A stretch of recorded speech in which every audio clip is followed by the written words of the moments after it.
Hey guys and girls, Board now back with you, and on this video I will be talking about the season finale of HBO's Mare of Easttown. So it's episode 7, it is called Scarement, and a really satisfying season finale. I have to say they couldn't have handled it much better. I think not only do you get a couple of really big reveals and well handled reveals, but the sort of final turn really has a logic to it. It makes a lot of sense, and it also adds to the drama, and the fallout from the reveal really, leads to some meaty stuff and to some dramatic stuff, some powerful scenes once again.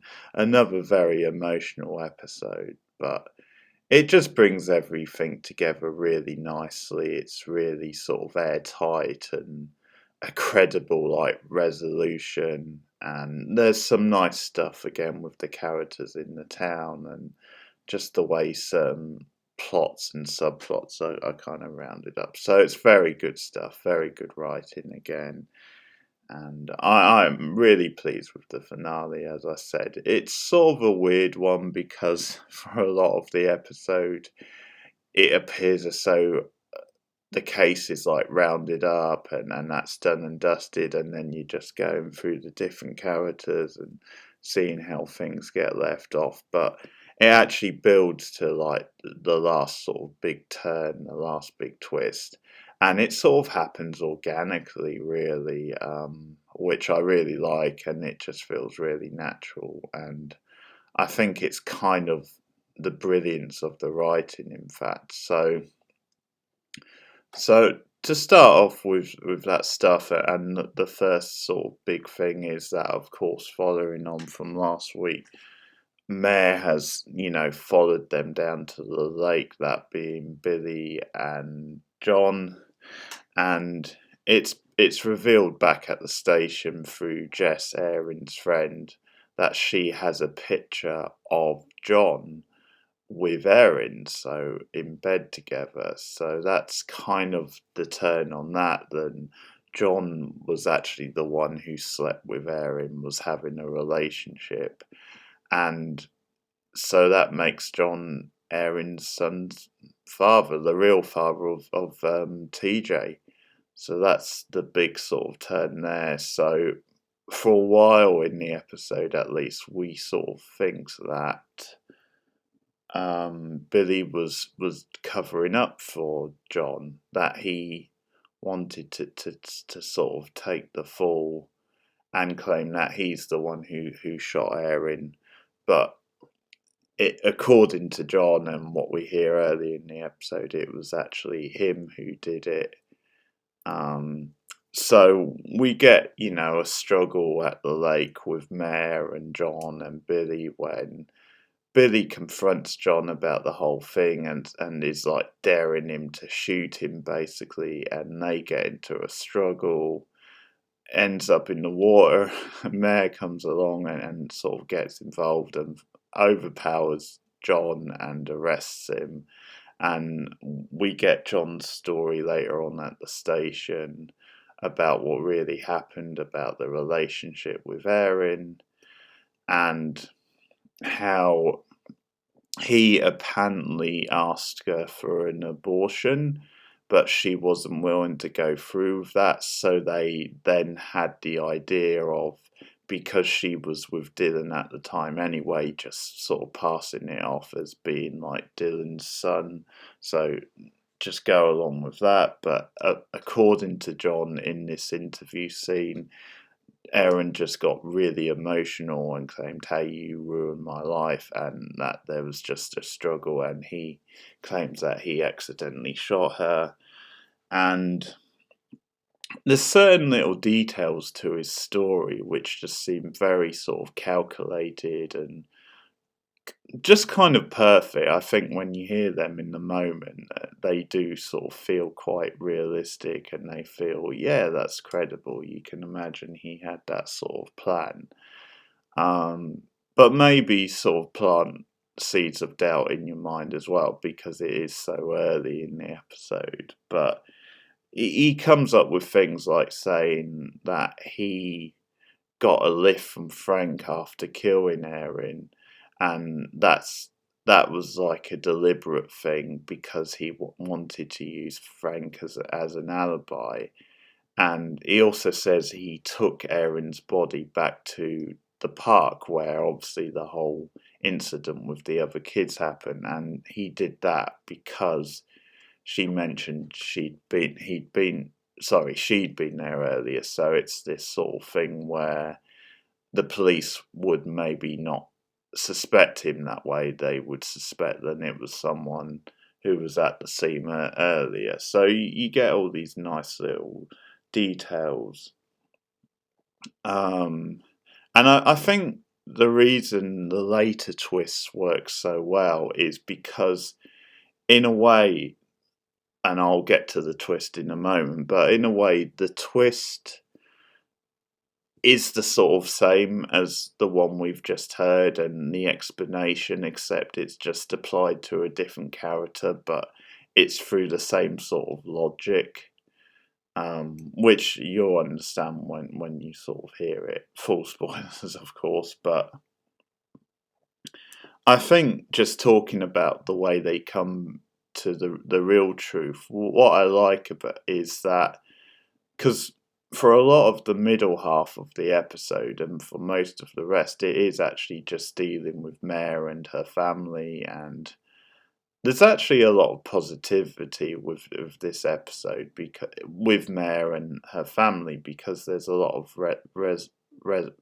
sort of resolutions and coming to terms with certain things, and just the sort of togetherness of them. Now, I'll talk a bit more about that in a moment, but the first sort of like twig that there might be something not quite right is when Frank mentions to Mare they're sort of having a family dinner, which is to celebrate his like wedding, and he says then he couldn't believe it that night when John gave him a lift home because he was all jovial, he was singing and everything. And you just see this reaction from Mare just thinking, well, yeah, that doesn't sound quite right. I mean, because obviously John's narrative to Mare is that things just got out of hand and he didn't really mean to kill Erin, and that it was a whole big ordeal. Then it wasn't like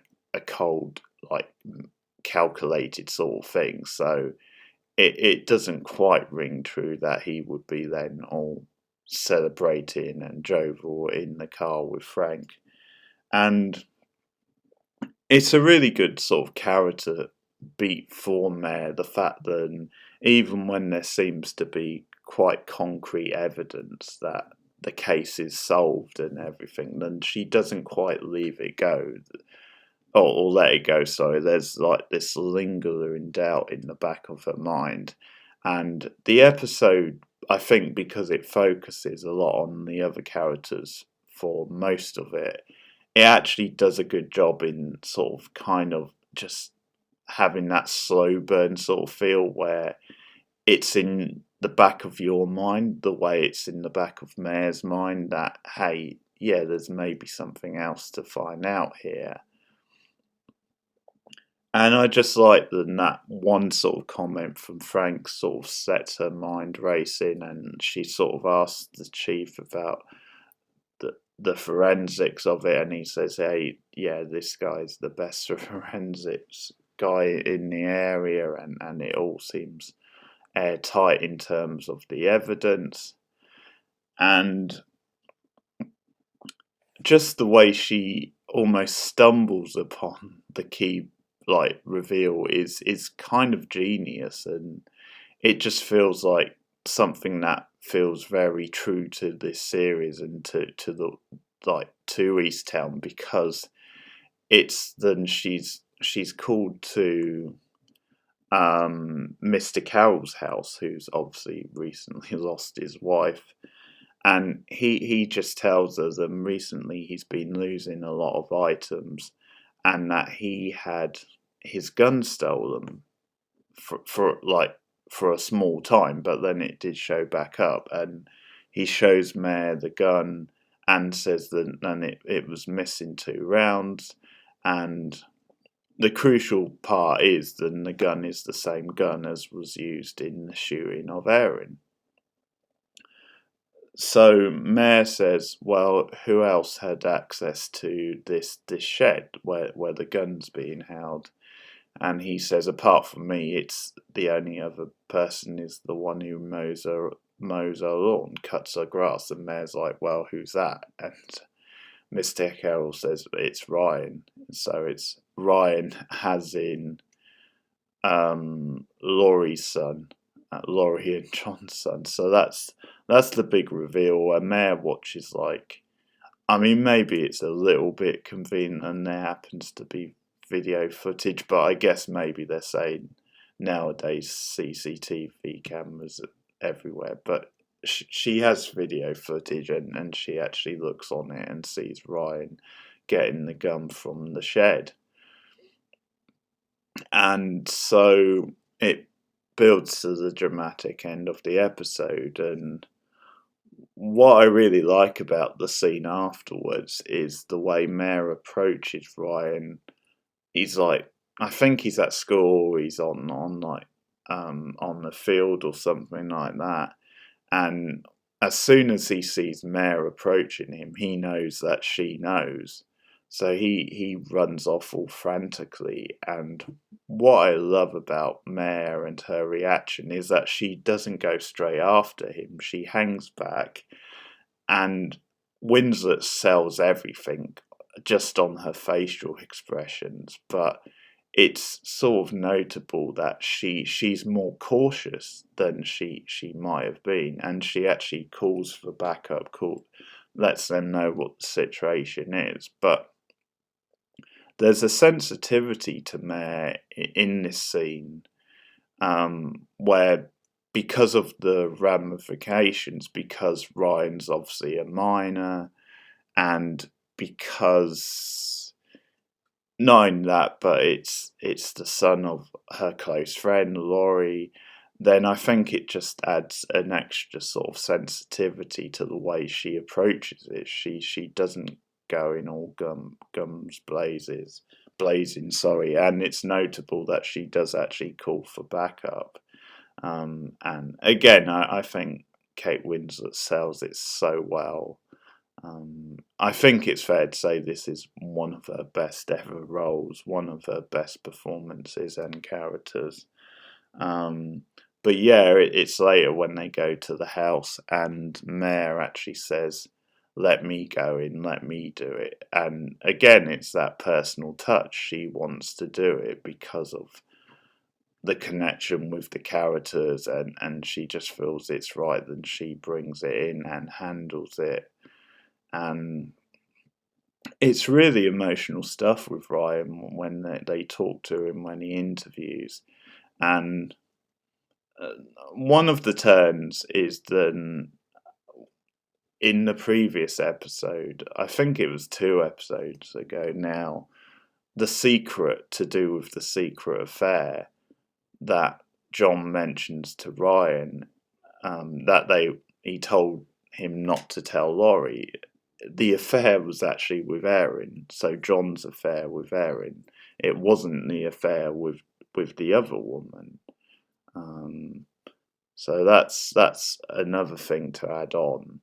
And Ryan sort of lays it all out, and again, it's a very sort of powerful and nerving scene. But it's pretty much the same explanation as the motivation for Billy in a way. That's why I said earlier that it sort of applies in the same way, and it actually makes a lot of sense because it actually turns out to be Ryan. Then it's a similar sort of motive of, well, John, but also Laurie, just doing their best to contain the secret, doing their best to protect their son. And it's even more sensitive and dramatic because of Ryan's age, but it's just a similar thing where Ryan found out about the affair and he took the gun and he just wanted to scare Erin and wanted to just warn her to stay away from his family, and one thing led to the other, and he ended up shooting her. And I think what comes out of this is a lot of sympathy for Laurie as well. She's maybe dealt with the most sort of hard-hitting emotional baggage from this, because she's the one who's been keeping all these secrets. And although obviously she did the wrong thing in keeping them, you totally understand and buy it. But what happens is, as she says to Mare later on, I've lost my whole family, and she holds Mare responsible. And I think there's a lot of sympathy for Laurie in this episode, and Julianne Nicholson does a really great job. The scene where she just explodes on Mare in the car when she's basically blaming her for taking her family away. You just see like the emotion pours out of her. And it's a really good sort of like contrast to how she's been for most of the show, because actually, if you contrast it with the stuff with Mare in other episodes, it's obviously been Mare that's been the more sort of loose cannon in some ways, and Laurie has actually been the calm and composed one. So I think again it brings it back around very nicely, where Laurie has been hiding these secrets all the time. And although you can't fully justify what Laurie did, I think you definitely understand it. And one of the sort of emotive points she puts to Mare is that, yeah, he's just a minor, it was an accident. Why couldn't you leave this one thing alone? Because John was already in prison and they'd already penned it on him. It's not Ryan's fault. Why couldn't you have left it alone? And of course, that would have been wrong. Of course, you're with Mare on that. She had to do something, but you do understand where Laurie's going from, and it's a really good performance in this episode, in particular from Julianne Nicholson. It's a really sort of powerful, upsetting type of scene. And I guess the other big thing from their point of view is that John asks her to raise TJ to take him in and look after him, and she obviously at first she's not quite sure if she can, but she ends up doing that. And there's quite a nice scene where they go as a family to like visit Ryan in well, it's like juvie sort of thing. So she's obviously taking him in, and she sort of takes full responsibility once again, because when she's taking TJ for like to the doctors at one point, she pretends that not only is she the mother, but then Dylan's the father, because it's the name on the form, and she nods, yeah, he's the father. And there's a little bit of redemption for Dylan in the episode, because he does come at one point and gives Laurie some money, to sort of help, and gives Laurie like the ear operation money and stuff. So it's one of these that it does resolve itself quite sort of well, and there's at least some resolution, even though it's very hard and very sort of bittersweet in many ways for Laurie and her character and the family. But one of the final scenes is actually Mare going to the house, and because they've had this big sort of falling out, and Laurie doesn't want to see Mare, but Mare actually goes to the house, and she's just there for Laurie. She just supports her. She doesn't say anything. She just sort of listens to her, and Laurie breaks down and has a big emotional moment, and just sort of Mare just like hugs her and is just there for her. And again, I think it sort of completes Mare's journey over these episodes, really, because she has actually grown a lot as a character and as a human being, and she's become a lot more sort of accepting and a lot more sort of engaging, and has gone on this emotional journey where a lot of her sort of like hang-ups and dilemmas have been because of what went down with her son, Kevin, and the whole suicide thing. So Mare has definitely gone on an arc in this show, which has been really impressive and really pays off so well in this final episode. So I think again, it's a good sort of role reversal at the end here, where she's just with Laurie and supporting her in her time of trauma, because Laurie has been there for Mare so many times. So it's a nice sort of thing for Mare to do the same, because obviously a lot of times in the past it's Laurie that's like been the really solid good friend and just gone beyond the call of duty in a way. But I think that brings me to some of the themes actually which this episode has and the series has about community and the importance of it and sort of family and stuff, because and also the importance of Mare in this local community, because again, you sort of go from one thing to the other at the start of the show in the first episode, where it's obviously hinted at that Mare's well known in the community and that she does have value, but it obviously didn't take long for that first episode to sort of paint her as this outsider and someone who's a very awkward people person, and is, yeah, it does ruffle a lot of feathers. So I think this episode does a great job in readdressing that and actually showing how important she is. And there's a crucial bit of dialogue between her and the daughter Siobhan, because Siobhan, with May's blessing, does make the decision to go off to college in this episode. And again, small town setting and the theme of like being lost in a small town and sometimes feeling trapped is like important. And when Mare says, you know, yeah, basically gives her the blessing, there is this response from Siobhan, because Mare's like, well, I need a holiday, basically. And Siobhan's like, no, you belong in this town, you love it, and people love you here. So it's this nice moment of reinforcement.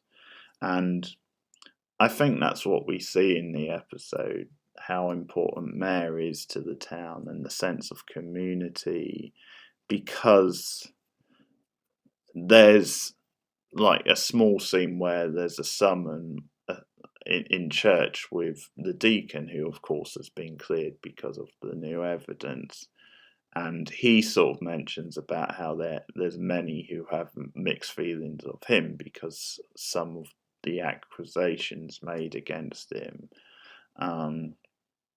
But anyway, Mare's there with her family at the sermon, and again, it's just that sort of sense of community. And I think one thing the show does is then it shows like the two extremes of living in a small town, how sometimes it can be like the really worst of experiences, but at the same time it can be like really positive as well. It's almost like, yeah, I think sometimes living in a small town can be this sense of entrapment, and we've seen kind of, obviously there's been a lot of light-hearted comedy, but we've also seen like a lot to do with like the gossip in a small town, and how if there is like a dark secret, it's probably more likely to come to the surface and stuff, and that sometimes there's no escape. And I think for Siobhan, it's obviously important that she goes and lives and she does experience other cultures. So it's sort of all about timing. So I think at Siobhan's point of life, it's important that she goes to other places and experiences different things. Because there's plenty of time if she wants to come back to her hometown. But Mare's obviously at a different point in her life.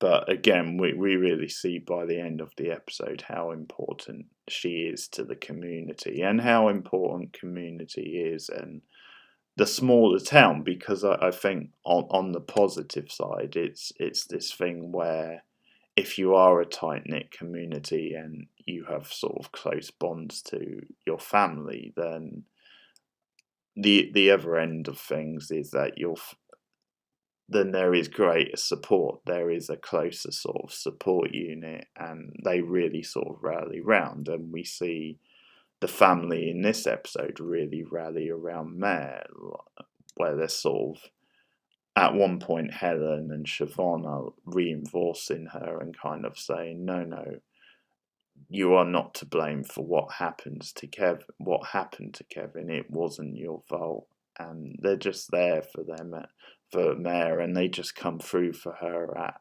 the most important times. So all that stuff is really nicely handled and pays off a lot of the stuff earlier in the series, and we obviously get Siobhan going off to college.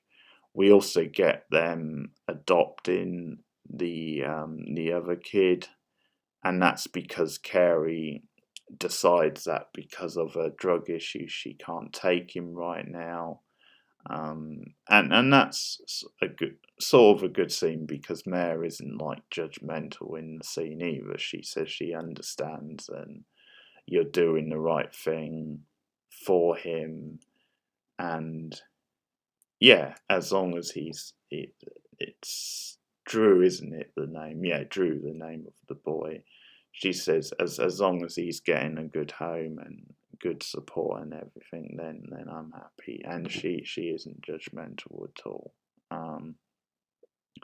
So really good episode, good way to end the series and tie things together. I think they really knocked it out of the park. Again, some emotional stuff, some heavy hitting stuff, but it was all handled really nicely. I think there's definitely a sensitivity to the writing and some really great acting, and yeah, satisfying season finale. I think they really stuck the landing, and this has been one of the best shows of the year so far, and I think chances are it'll be on my list at the end of the year and probably in the top 5 of my favourite shows of the year. I'll be surprised if it's not there. So that's Mare of Easttown. Great stuff. Let me know your thoughts in the comments below. Please like and subscribe to the channel. Also, you can share me out on social media if you wish. That's a great way to get more attention on the channel. And I'll be back soon with more TV reviews. But thanks for listening and goodbye.